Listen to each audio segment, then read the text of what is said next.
Let's get, though, to our stock of the day, which of course, well, not of course, but which I've chosen is Telstra. I mean, this started yesterday, but today Telstra saying it's found a second issue affecting its network that's disrupting calls following that nationwide outage yesterday. Telstra Chief Executive Vicky Brady cutting short her family holiday and is racing home after Wednesday's issues spiraled into a second network issue.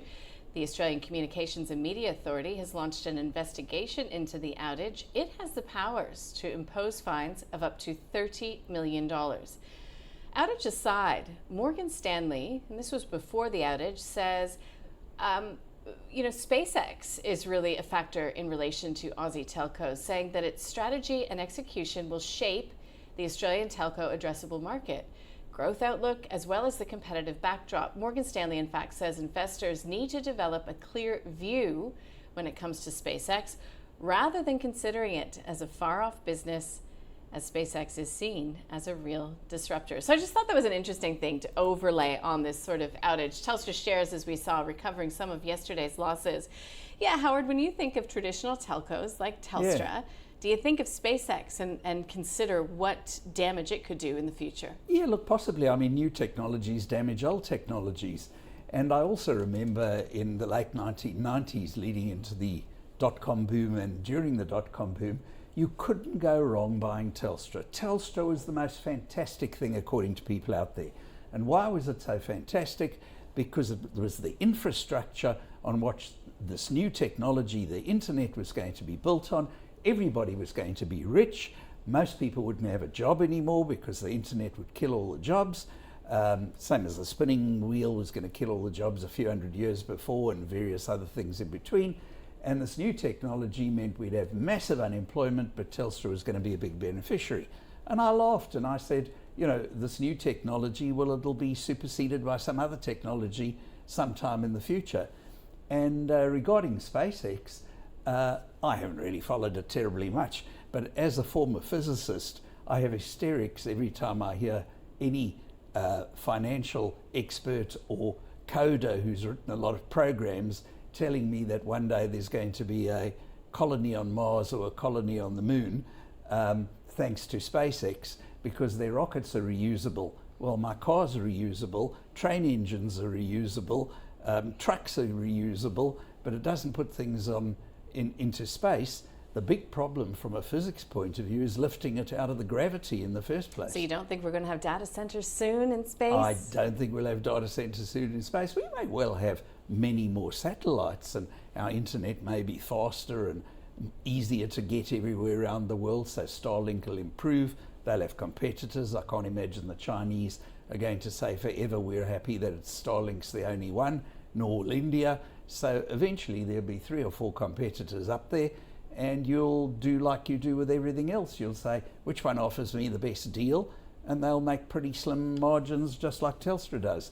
So Telstra as a business was making enough per share 15, 20 years ago that it could pay a 30-something cents dividend every year. I think it was 32. It's now earning only 20 cents a share and paying less than that in dividends. So despite inflation over 20 years or 25 years, Telstra's income has shrunk even in nominal terms, let alone in real terms. So it's one of those that from any kind of value investor point of view, you look at it and you say, well, it's a company you definitely want to avoid. Okay. Are you as negative on Telstra, Mathan? No, look, we've been in Telstra for a while. We got in when it got smacked down to 275 a number of years ago. And in context right now, that's paying us a massive yield. So it's part of our defensive yield strategy. Telstra looks pretty good. I don't see an issue in the short to medium term. I think the Starlink will have an effect, but that'll, as Howard said, it'll take time, and it's another competitor. I don't think it's suddenly going to change the dynamics dramatically. The thing about Telstra is it's a behemoth. It dominates the market share. Yes, it's having problems. What's their competitors like? They're even worse. So in context, I think it's a defensive yield, and all I know is everyone's carrying a phone. And it was interesting when Telstra network went down. I was looking in the train, and everyone in the carriage was just staring at each other because they have no concept of what to do when they cannot check out their phone. It just shows how addicted people are. So it's a good business, it's a safe business. You want domestic defensive yield. Telstra was paying you around 4% yield while you wait. I think when it got to about 550, it's probably well priced. The multiple isn't too expensive at this point for the market. So if you're worried about the market, Telstra is a good place to hide. I do love brokers putting out a scare story on stuff because, look, when you're a broker, you need to drive transactions, and not everyone's got Telstra. If you can put a sales story on Telstra, you're going to make money. So I don't begrudge them. Cynical. They'll put a buy signal on a couple of weeks later. So, Mathan, your thesis for Telstra then is purely defensive yield. What about Howard's comments that, the yield is not even that great these days? Oh, look, as I said, we got in around 250, so the yield was great then, and the market had a pessimistic view. Now, the market's relatively positive on it. It's paying about 4%.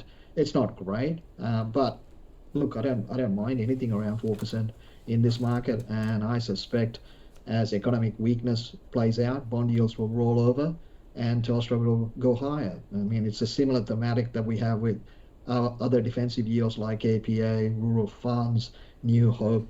All the yields were a lot higher before. They've run up. The yields are less now, but the reality is, as the economic weakness comes through, bond yields roll over, these stocks will reprice higher. Got it. So that is a buy, hold, or sell today. For me, it's a buy. Well, you couldn't have two people who see it more differently. So let's leave it at that. That's the stock of the day, an avoid and a buy. Hey, I love the market.